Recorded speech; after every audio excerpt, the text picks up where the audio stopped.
I have grown quite a fondness in my heart for the Houston Rockets over the last month. The Turks got to him. But so we kind of go back and forth. Our first power rankings, I was saying, respect the Rockets. They're winning games. And you guys were like, yeah, it's fake. And I was like, bro, who cares? They're winning games. We got to respect it. By the time we got to the second one, everyone kind of realized that they're a really good team.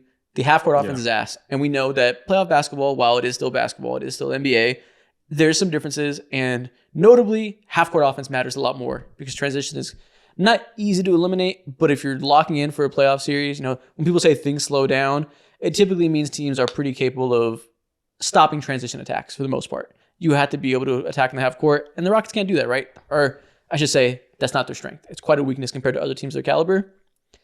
At this point, they've won so many games. You're not the 2 seed by fucking accident. They are a truly dominant defense, truly dominant transition attack, truly dominant offensive rebounding attack. They're so physical. They're so good at what they are. They know their identity so well, have so many quirks. I think this is just a great team that different tier to me than the Knicks. They're real. They're not going to win the finals. I'm not coming up here and saying that. If you tell me the Rockets are in the conference finals, I won't be even a little bit shocked. I'm not going to predict it. I'm going to predict the Thunder and the Lakers to beat them and make the conference finals. But if you tell me the Rockets can beat the Lakers and it happens, I won't be bewildered. It's very, very possible. I definitely would be shocked. If that outcome was to happen. Spoiler alert. This, to me, like you said, comes down to Warriors versus Rockets, right? For number 6. Yes. Man, oh man. This is tough. For the past couple months, when we talk about the Rockets, we all treat them like they're an easy lick in the first round. I've said first. You said first round. I've said they're not making the finals. But in general, the tone has been first round. You want to face them, right? I don't feel that way at all anymore. I feel like playing them is fucking war, and it's hard. And I'm willing to say that the OKC Thunder are better. The Lakers are better. We got to have a real conversation about them versus the Warriors. Because I might have said so a month and a half ago. But the way the Rockets are playing, the way their strengths just keep shining, the way they're making it work with the 2 big lineup and not being able to be played off the court because they offensive rebound 50% of their missed shots with Sengun and Adams on the court together. The way Amen Thompson is the best defensive wing in the NBA and thriving more and more with the ball in his hands. The way Jalen Green is just straight up playing better and better. Not to a star extent. That ship has sailed, I think. But he's scoring more and more effectively. And even if he's not a star, if he's just like Norman Powell or whatever, that's effective in a defensive slanted team. Sengun's playing well. Everything is clicking for them extremely well right now. I don't feel like it's a given that the Warriors would beat them in a series. I agree with you. If we had this conversation like 20 games ago, back when they were slumping a little bit, and we all saw like a lot of the downside of this team really shined, but they since then bounced back from that and like roared in the most outstanding way to the point to where like they've absolutely locked up that 2 seed. Something that moved me a lot was seeing the playoff light game. It almost felt like a damn preview. Seeing them face off against the Golden State Warriors. I saw your GOAT Donovan have nightmares. He was facing demons, and that goddamn demon was Amen Thompson, like Isaac said earlier. And seeing the versatility of this team defensively, they probably have the best team defensive versatility in the entire NBA, I would say, considering like athleticism and just the different array of guys that they could throw. Besides the Thunder. Thunder, of course. It's those two guys from you. You can throw in the Celtics if you want as well. But I agree. And you know what the big difference is? You said they were slumping early in the year, and everybody's treated them in the most lazy way possible because they're such a regular season team. They can't do it in the playoffs. They don't got the skill. They're too young. And a lot of that probably is true when you compare them to the top 3 teams in the league. That's probably true to an extent. But we're not comparing them to that. We're comparing them to teams like the Warriors. And I think a reason they slumped, nobody wants to say this because people think this guy sucks. Jabari Smith Jr. is incredibly important. He missed a lot of time, and their defense fell off a cliff. It's, for the reasons you said, Mo, their defensive versatility and the types of lineups they can deploy. It is such an advantage to have like 3 or 4 players on your roster that can be versatile defensive power forwards. You look across every contender, you have players that can play the 4 and can give you switchability, interior defense as a shot blocker, all these type of vital things. PJ Washington on the Mavs last year, right?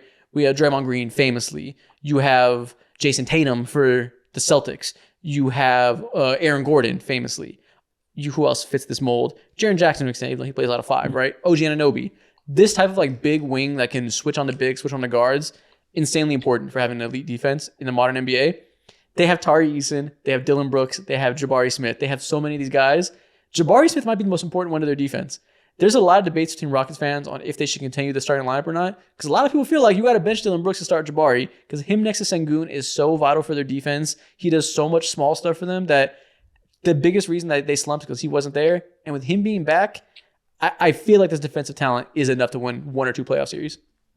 It is, and they are definitely talented enough to do that. And I think that they're like you see year in and year out, certain teams can win in the regular season just because, hey, we're just going to play harder than you, right? And the Rockets have not only that aspect, but the fact that everybody is also talented defensively. Yeah. And so you combine those two things, and that's where you get that's where you get defenses that are truly dominant. So I will give them that.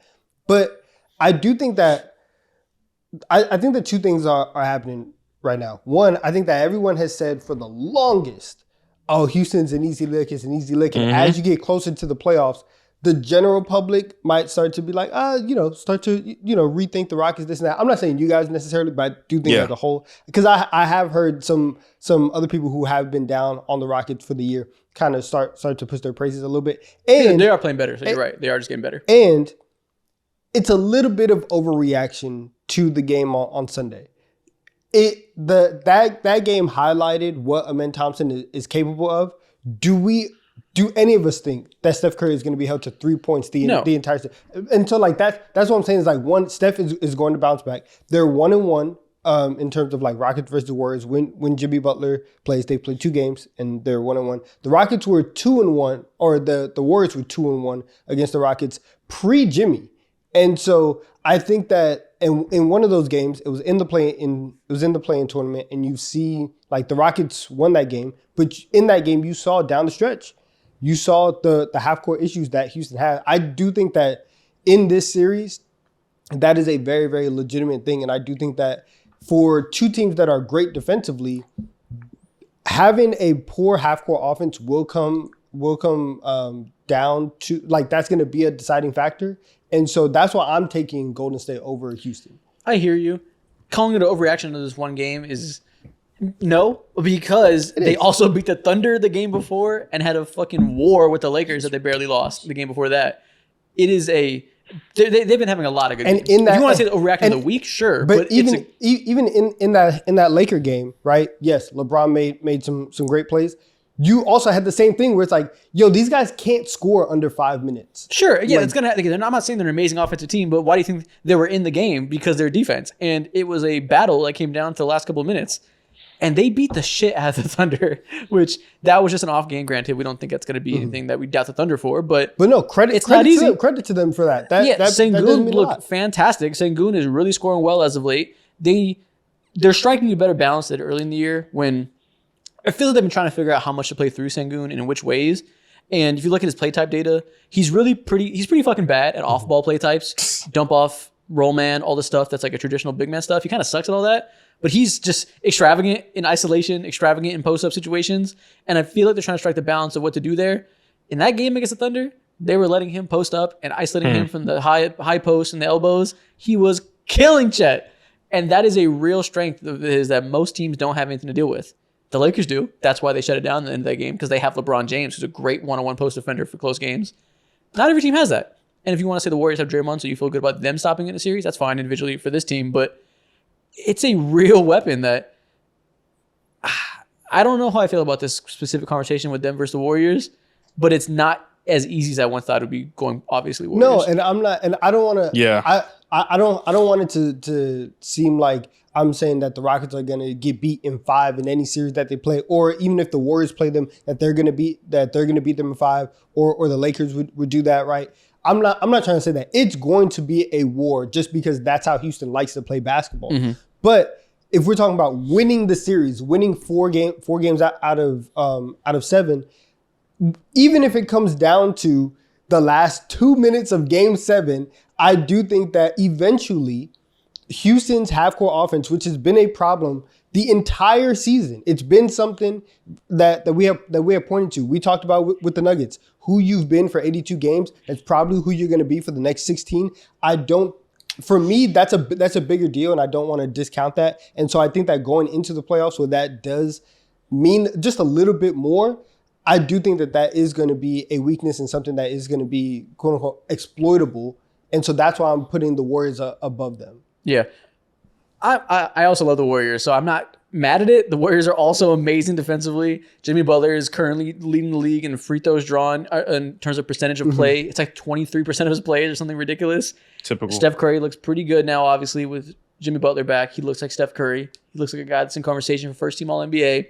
Draymond Green might be the DPOY. There's also Jimmy tax too. Jimmy playoff tax that we kind of have to add in. Sure. There. I also, spoiler, I fucking also love the Warriors. They're also amazing. So, Mo, if you I love agree the with one of admiration the Warriors that you have five, for the Houston Rockets. I think this conversation was needed to just to show how much we respect the Rockets and how much they've grown over the course of the year and how real of a superpower that they have. But ultimately, it's not easy. It's not an easy conversation whatsoever. Yeah. But I'm gonna give the edge to the Warriors for now. And I'm gonna the Warriors. I'm gonna It's a place close the Rockets up conversation. next. That's cool. Yeah, definitely. Yeah, and close. I've seen Rockets fans, I forgot the guy's name, but smart Rockets fans I follow, was saying that it feels like they're watching their three young stars in Sengun, Amen, and throw Jalen Green there, like mature into being the stars of a team. That's definitely how it's felt these last 20 games or so. They are coming together at the right time. Like everything is clicking perfectly at the right time. And it's not just like they've convinced us now that style play is better, which to some extent, you do it for 80 games. That's a lot more convincing than 40. So it is that to some extent. But they're also like clearly playing better than they were early in the season. Like they are continuing to improve as the year goes on, continuing to find the right balance of how they want to deploy different looks they have. Ime Udoka's had a great coaching year, not necessarily.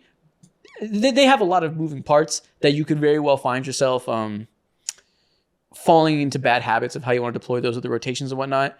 And a lot of fans constantly demand certain things in these rotations. And I think he's done a really good job of staying composed and experimenting with different looks and getting to the point now where towards the end of the season, we have a good grasp of all the looks they can deploy, all the just ridiculous amounts of lineups they can deploy. They have big lineups where they don't play a point guard, and they have like Amen, Tari Eason, Dylan Brooks, Jabari Sengun, and just destroy you defensively. They have the two big lineup where they have Sengun playing next to Steven Adams. They can go small and really play more Jalen Green, Fred VanVleet oriented. Just a very versatile team that's done a really smart practice of getting here the right way.